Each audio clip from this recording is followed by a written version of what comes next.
You know what? We human beings have a problem. Out of many problems, there is one more, and this is self-created one. We always expect ease from life. We have this amazing fantasy about life. This is how things should work. This is my plan. It should go as per my plan. If that doesn't happen, we give up.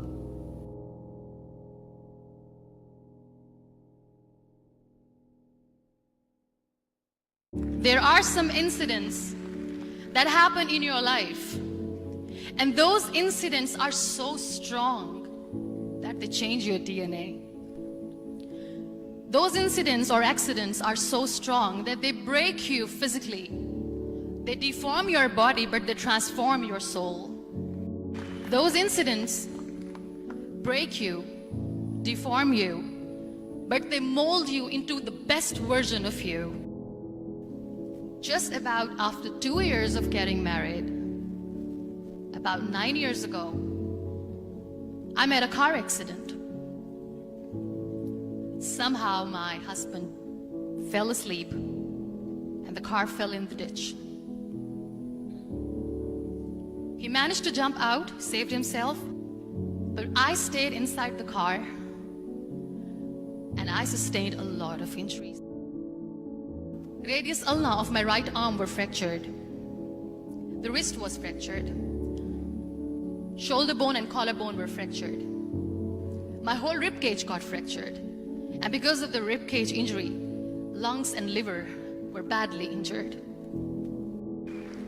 Those 2.5 months in the hospital were dreadful. I will not make up stories just to inspire you. I was at the verge of despair.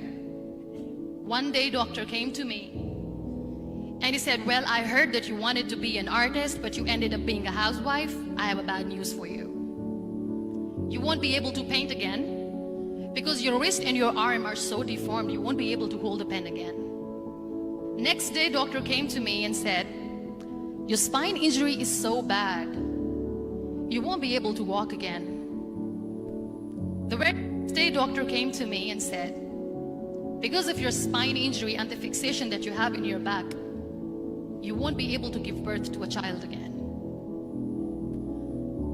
That day, I was devastated. I still remember, I asked my mother, "Why me?" And that is where I started to question my existence. Why am I even alive? What's the point of living? I cannot walk, I cannot paint, fine, I cannot be a mother. Why me? Why am I alive? I believe in the power of words. The words can make you, break you, they can heal your soul, they can damage you forever. That if you think that your life is hard and you're giving up on that because you think your life is unfair, think again. Because when you think that way, you are being unfair to your own self. And that is where I realized that the words have the power to heal the soul. My mother said to me,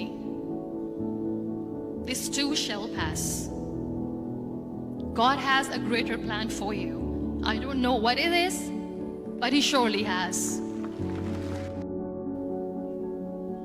There was a rebirth day that I celebrated.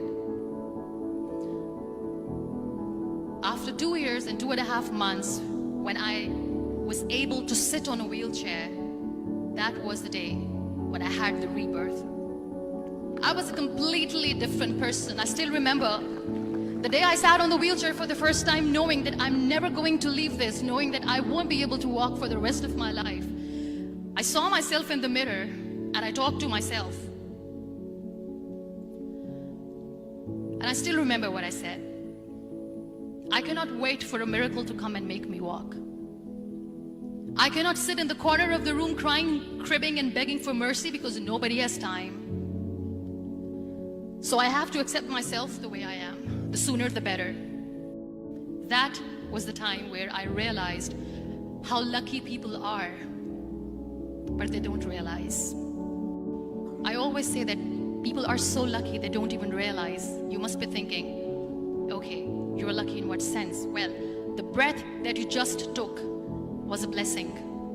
Embrace it.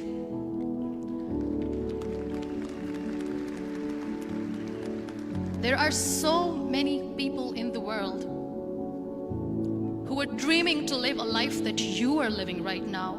You have no idea. Embrace each and every breath that you are taking. Celebrate your life. Live it. Be grateful for what you have. And you will always, always end up having more. But if you'll cry and if you'll crib for the little things that you don't have or the things that you have lost, you will never ever have enough. Sometimes we are too busy thinking about the things that we don't have that we forget to cherish the blessings that we have. So my dear friends, let me tell you one thing. I never wanted to be on the wheelchair. Never thought of being on the wheelchair. I was always aspiring to do bigger things, but had no idea that for that I have to pay the price to be where I am today. It's a very heavy price. This life is a test and a trial, and tests are trials are never supposed to be easy. So when you are expecting ease from life, and life gives you lemons, then you make the lemonade, and then do not blame life for that, because you were expecting ease from a trial. Trials make you a stronger, better person.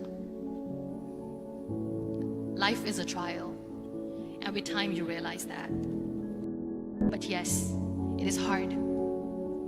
It is hard when I say that I cannot walk. It is hard to say when I wear this bag.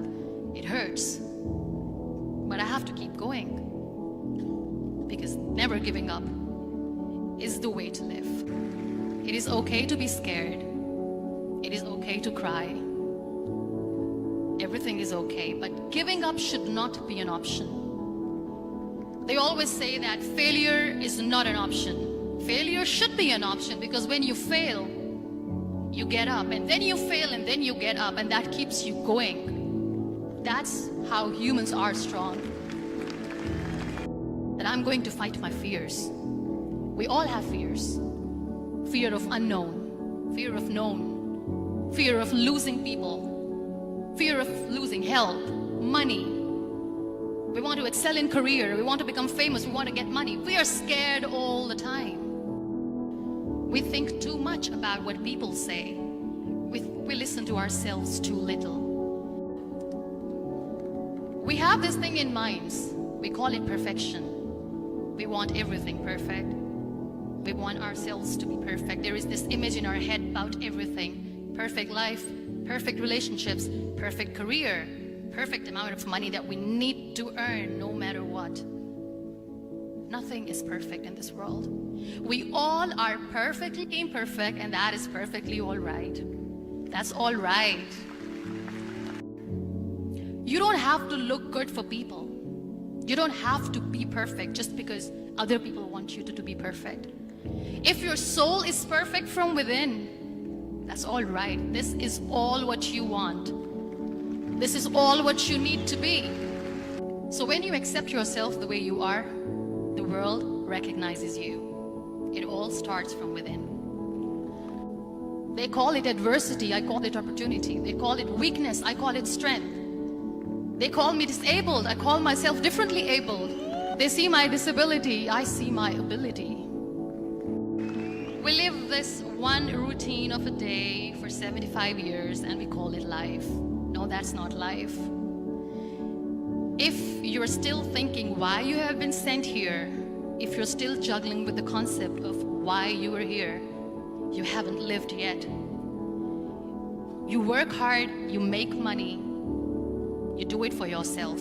That's not life. You go out, you seek for people who need your help, you make their lives better. You become that sponge which can absorb all the negativity, and you become that person who can emit beautiful positive vibes. And when you realize that you have changed someone's life, and because of you, this person didn't give up, that is the day when you live. You know what makes you perfect? When you make someone smile. You know what makes you perfect? When you try to do something good for the people around you. You know what makes you perfect? When you feel someone's pain. And how beautiful pain is that it connects you with people. No other medium can connect you with others but pain. That's why I always say that I'm in pain, and that's a blessing in disguise for me. Live your life fully. Accept yourself the way you are. Be kind to yourself. Be kind to yourself. I'll repeat, be kind to yourself, and only then you can be kind to others. Love yourself and spread that love. Life will be hard. There will be turmoils, there will be trials, but that will only make you stronger. Never give up. The real happiness doesn't lie in money or success or fame. I have this all, I never wanted this. Real happiness lies in gratitude. So be grateful, be alive, and live every moment.